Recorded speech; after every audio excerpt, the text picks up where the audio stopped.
We've got a gonk droid moment, ladies and gentlemen. All hail EG-86.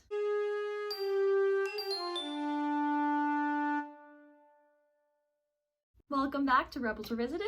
It's all about the girls this week, huh? Last episode was Hera-centric, now this one's all about Sabine. I love it, let's go! This is Blood Sisters Revisited. The episode starts out with Hera assigning a mission to Sabine to pick up a courier with secret information. Ezra tags along as backup, so we have a Sabine and Ezra team up. Love to see it. One of my favorite things about this episode is that it has both humor and more serious moments. And we definitely see the humor in the beginning of the episode. And since a part of me will always be stuck at 12 years old, I'm entertained by it to this day. Like this one line. This is not actually an iconic line, but it's iconic to me. This one line gets me. I always figured you for a loner. Not always. You sure make it seem that way. You spend a lot of time in your room, alone. And, you actually tend to eat alone, sometimes. And combat practice alone, and go off, probably, to be alone. And, I don't know, I guess sometimes, I'll find you alone. After I've maybe followed you, and you're angry, and I've heard you say more than once, I want to be alone. But, actually, I've heard you say quite often, just straight leave. Ezra can be just a little too awkward for his own good, but he's also like 15, so I'll let it slide. He amuses me. Oh, also, did you know that it's a long way to Alderaan? The code phrase is, it's a long way to Alderaan. It's a long way to Alderaan. It's a long way to Alderaan. It's a long way to Alderaan. It's a long way to Alderaan. It's a long way to Alderaan. Well, it's a long way to Alderaan. After telling a whole lot of people that Alderaan isn't the closest planet and still not finding the courier, Sabine and Ezra finally find someone who understands what they're saying, and it's my actual king, EG-86, the greatest character in Rebels. He is supreme.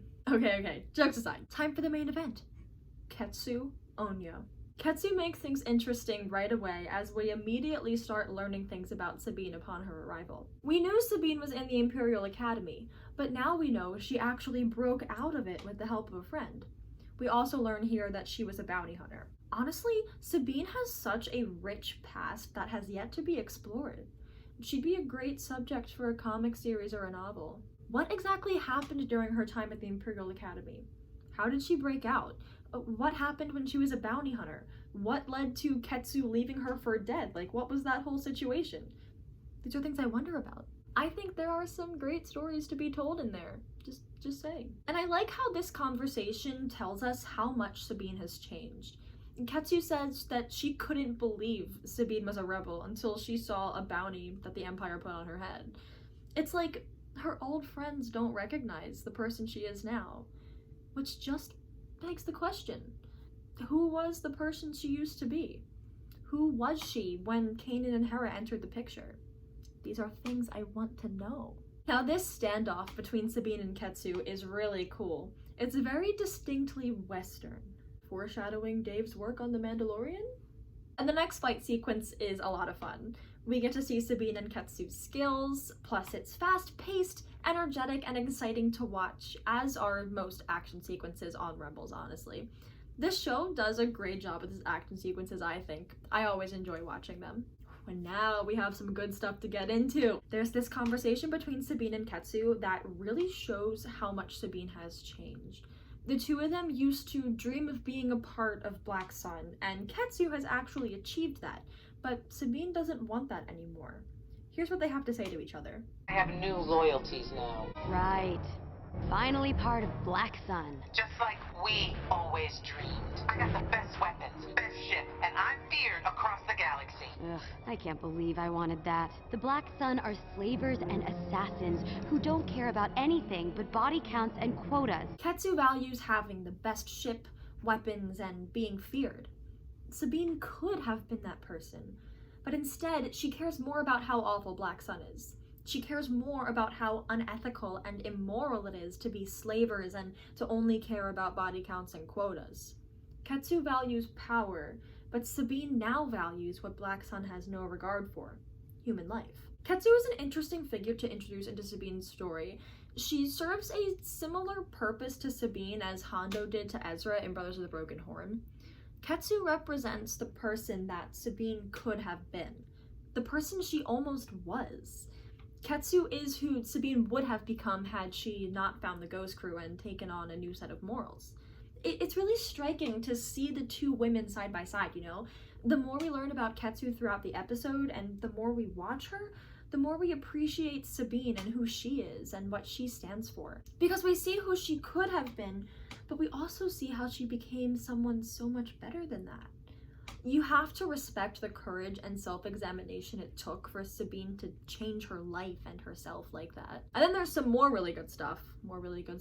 We got another conversation between Ketsu and Sabine. So Ketsu wants EG-86 and his secrets, and she's captured Chopper, which gives her something to trade. This brings Ketsu and Sabine face to face in order to make the exchange, but Sabine won't give up EG. Then we get into some nice lines between them. Tell you what, give me the power droid, and I'll share my cut with you, like the old days. I don't do things just for money anymore. That's right. Now there's the cause. You really think your little rebel group can overthrow the Empire? Grow up, little sister. You can't be that foolish. And now we understand what helped Sabine become so different. A cause. Even if she's had her doubts and hesitations about the rebellion, caring about a benevolent cause and seeing that there were genuinely good people supporting it with her changed her life. Ketsu's like, you really think the rebels can win? Don't be so foolish. And there was a time when Sabine would have agreed with her pessimistic sentiment, you know? But we know that Ketsu isn't going to change her mind here. Sabine now has faith in the strength and inherent goodness of others. She finally has hope. Maybe Hera rubbed off on her a little bit. Also, for some reason, it hits me kind of hard that Ketsu calls Sabine little sister. That's a term of such intimacy, you know? That tells us more about how close they were than anything else in this episode, honestly. Again, you guys, I am genuinely so interested in their story. Like, I want to see it told. And the rest of it? Once we were like sisters, but we only cared about ourselves. It's called survival. You of all people should know you can't trust anyone. I forgive you. For what? For leaving me for dead, and I still trust you. And you're wrong. I met people who gave me a second chance in life, and that's what I'm giving you. The line, I still trust you, and you're wrong, kind of hits me like a ton of bricks. I can't articulate this one, but just know there is a lot going on here. Also, Sabine's trust issues make so much sense because now we see that her closest friend encouraged them. That was probably like a mantra during the years they spent together. Don't trust anyone. There is so much going on under this surface. Also, Sabine's strength?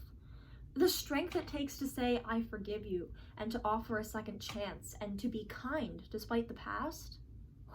Ooh, you guys. And now we get into the ending. Okay, so this line. So this is really happening. Last I saw these two, they were gonna shoot each other. If I'm not mistaken, when we first met you, you were stealing from us. This line has a similar energy to, you were a spice runner, you were a stormtrooper, and it just kind of makes me laugh. It just reminds me of that. I'll say it again. Rebels is what the sequel trilogy thinks it is. And I really like this line. I'm not sure I'm ready for a full-on fight with the Empire just yet. No one ever is. Just something so real about that. It's the idea that change doesn't wait for someone to be ready for it. That change is needed when it's needed, and people have to step up. Now we get one last conversation between Ketsu and Sabine, and we find out that Ketsu does have a heart. She lets up with the idea that money is more important than friends just this once, which opens the way for her to do it again in the future.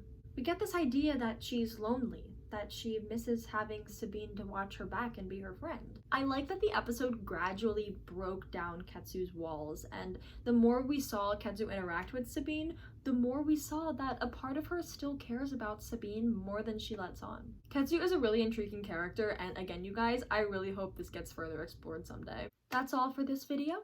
Thanks for watching, And may the Force be with you always.